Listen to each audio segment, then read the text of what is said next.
Quando conheci Renato, minha vida parecia seguir um caminho estável. Eu trabalhava em uma pequena empresa de contabilidade, tinha meu próprio salário e, apesar de não ser rica, podia pagar meu aluguel e organizar minhas próprias contas. Sentia orgulho da minha independência e da rotina que construíra sozinha.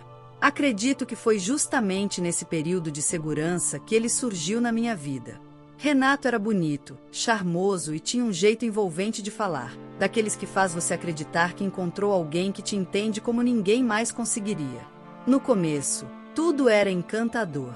Ele enviava mensagens no meio do dia perguntando se eu havia almoçado, aparecia no trabalho com desculpas sutis para me ver e trazia flores sem motivo aparente.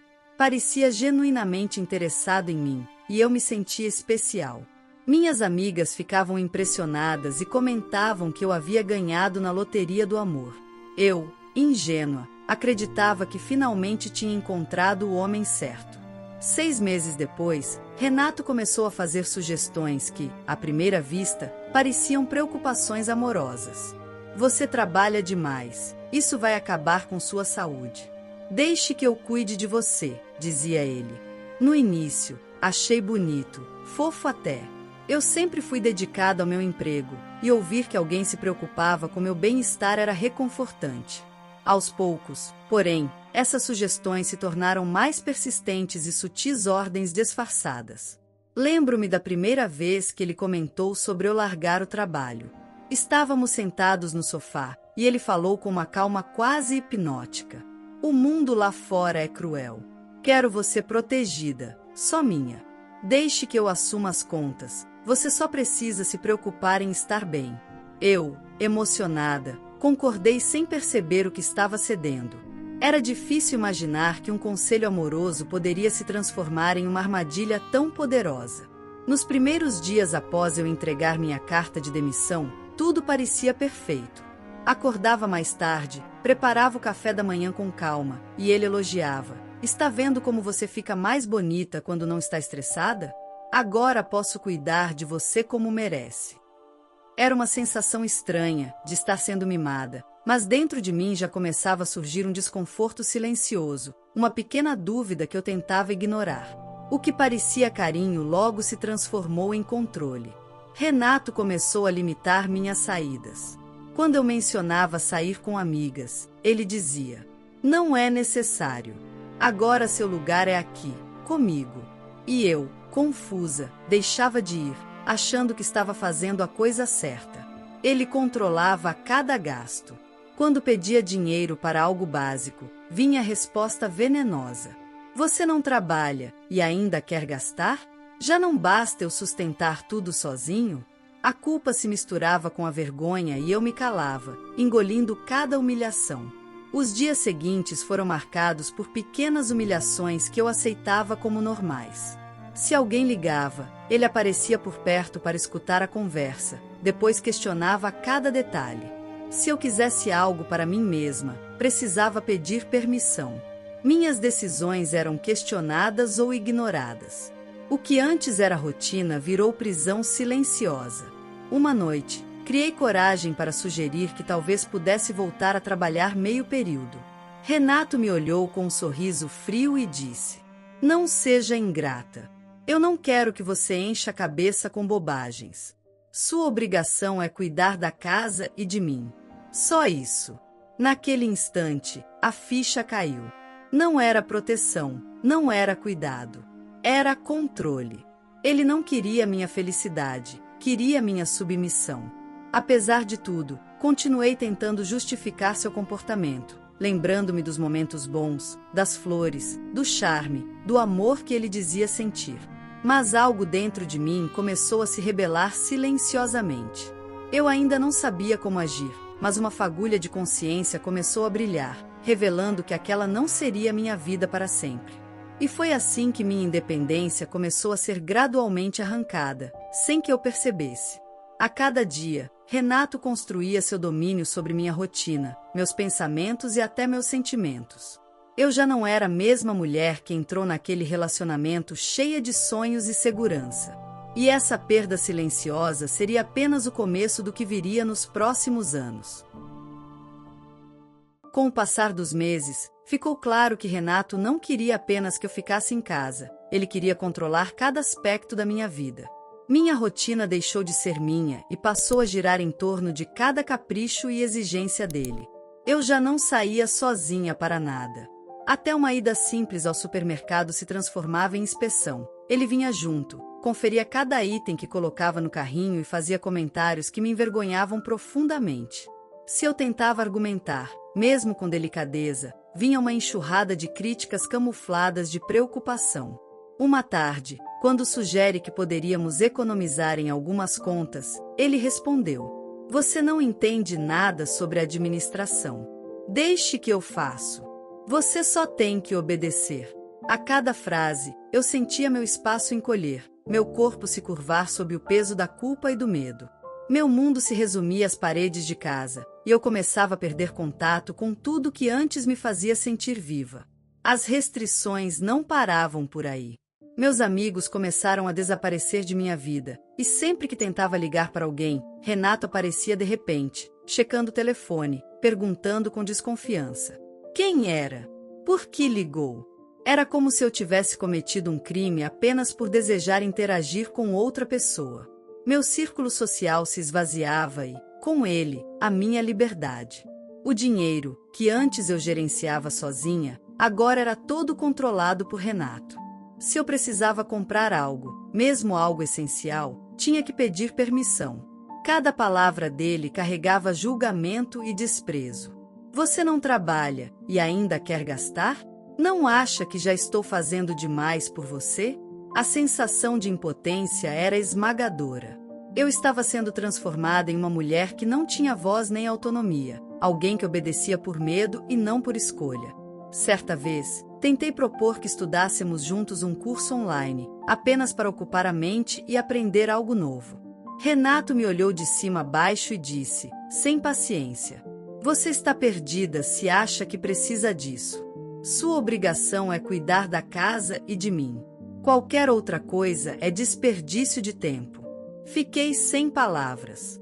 Percebi que qualquer tentativa de independência, mesmo mínima, seria recebida com críticas e controle. A prisão invisível em que me encontrava estava agora bem clara, e não havia escapatória aparente. A fome de liberdade começou a crescer dentro de mim. Mesmo diante do medo constante, uma pequena faísca de resistência começou a surgir. Eu não tinha dinheiro, não tinha amigos próximos, estava isolada, mas ainda sentia que algo dentro de mim precisava se rebelar. Cada palavra de Renato, cada olhar crítico, apenas fortalecia minha determinação silenciosa de não me deixar apagar completamente. Ele também começou a aumentar a humilhação de forma sutil. Se eu me atrasava para algum afazer doméstico, ele comentava na frente de amigos ou familiares: "Viu como você precisa de supervisão? Se estivesse sozinha, jamais faria direito." Esses comentários me envergonhavam profundamente, mas eu precisava engolir o orgulho, pois qualquer reação poderia gerar mais punição. O ápice do abuso veio quando percebi que, enquanto eu estava completamente dependente dele, Renato começou a usar a situação para reforçar seu poder. Ele dizia: "Você escolheu essa vida. Agora aguenta. Eu cuido de você, mas não vou te dar mais do que o necessário." E era exatamente isso. O necessário era mínimo, o suficiente apenas para me manter viva, mas nunca confortável ou feliz. Cada refeição, cada centavo, cada decisão precisava da aprovação dele. Foi nesse cenário sufocante que comecei a me observar com olhos diferentes. Sentia raiva, medo, tristeza, mas também um desejo crescente de não me render completamente. A mulher que ele queria apagar ainda existia dentro de mim, escondida, observando cada gesto e cada palavra. Naquele dia, enquanto ele dormia, eu respirei fundo, olhando para o celular escondido que ainda tinha acesso à internet. Digitei uma mensagem curta para minha amiga de longa data, Carla. "Preciso falar com você. É urgente." Minhas mãos tremiam, o coração disparava. Eu sabia que Renato não poderia descobrir, mas o simples ato de enviar aquela mensagem foi um passo gigantesco. Pela primeira vez, senti que a possibilidade de mudança existia. Mesmo com medo, algo dentro de mim gritava que aquela não seria minha vida definitiva. Cada abuso, cada humilhação, cada controle exercido sobre mim estava criando, paradoxalmente, a força que eu precisava para me libertar. E foi nesse ponto que compreendi que, embora ainda estivesse presa, minha resistência havia começado. Eu não tinha um plano, não sabia como escapar, mas sabia que precisava encontrar uma saída. Aquela fagulha de coragem seria o início de tudo que viria a seguir, a ponte entre a vida que Renato queria que eu vivesse e a mulher que eu ainda poderia me tornar. Os meses seguintes foram os mais difíceis da minha vida. Eu já não reconhecia a mulher no espelho. Minha pele estava mais pálida, meus olhos sem brilho e o sorriso havia desaparecido. Cada dia parecia uma repetição de sofrimento. Acordar, alimentar-me do mínimo que Renato permitia, realizar tarefas domésticas e suportar seu olhar constante de julgamento. A prisão invisível que ele havia construído estava completa. O controle financeiro se tornou absoluto. Eu não tinha dinheiro sequer para comprar pão ou leite. Cada pedido, mesmo que mínimo, era tratado com desprezo. Você quer isso agora? Não acha que já tem comida suficiente? Eu sustento a casa inteira. Não é para você reclamar. Essas palavras me feriam mais que qualquer tapa. A cada negativa, eu sentia minha dignidade diminuir, e o medo de questionar aumentava. O isolamento também se intensificou. Renato não permitia que eu mantivesse contato com amigos ou familiares. Quando alguém ligava, ele escutava e depois questionava cada palavra. A solidão tornou-se esmagadora. Eu sentia como se estivesse desaparecendo, me tornando invisível. Até as atividades mais simples, como ler um livro ou navegar na internet, eram supervisionadas. Qualquer desvio de comportamento era interpretado como rebeldia. Uma noite, quando finalmente criei coragem para sugerir que precisávamos reorganizar as finanças para não faltar comida, Renato bateu na mesa com raiva contida e disse: "Eu já disse que cuido de tudo. Você está sempre reclamando e não entende nada de dinheiro. Sua obrigação é estar em casa, não encher a cabeça com bobagens." Naquele instante, percebi que não existia cuidado, apenas controle e manipulação. Eu estava sendo apagada, e cada palavra dele reforçava minha prisão emocional e física. A fome se tornou constante. Muitas vezes eu me deitava com o estômago vazio, engolindo lágrimas baixinho para não acordá-lo. O desespero era profundo, mas algo dentro de mim começou a se rebelar. Eu não podia continuar vivendo daquela forma. Cada gesto de abuso dele só fortalecia a necessidade de lutar. Foi então que, no silêncio da madrugada, percebi uma oportunidade. Meu celular, escondido, ainda funcionava. Digitei uma mensagem para Carla, minha amiga de longa data, pedindo ajuda. O coração disparava, o medo de ser descoberta era grande, mas a esperança de apoio era maior. "Amiga, preciso falar com você. É urgente." Minutos depois, veio a resposta: "Estou aqui. Não se preocupe, vamos encontrar uma saída." O simples fato de saber que não estava totalmente sozinha trouxe uma força que eu não sentia há meses. Eu comecei a perceber que minha vida poderia mudar, que ainda havia uma saída. Cada abuso, cada humilhação, cada momento de fome e medo estava me preparando para reagir. Nos dias seguintes, comecei a planejar mentalmente minha libertação. Não sabia como iria conseguir, nem quando, mas a certeza de que não poderia mais viver assim crescia a cada olhar de desprezo dele. Renato ainda continuava com seu controle diário, mas agora eu observava, aprendia seus hábitos e encontrava pequenas maneiras de resistir. O ponto de virada veio quando ele começou a exigir mais de mim, usando cada desculpa para me humilhar na frente de amigos e familiares. Mas, ao contrário de antes, eu não sentia mais apenas vergonha e medo. Sentia raiva, determinação e consciência de que aquela vida não era meu destino.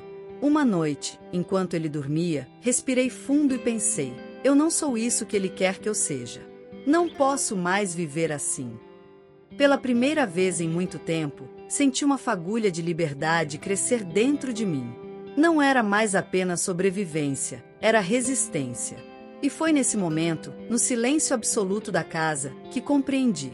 A mulher que Renato tentou apagar ainda existia, e estava pronta para lutar. Cada ato de controle, cada palavra cruel, cada tentativa de me destruir só havia fortalecido minha vontade de mudar minha própria história.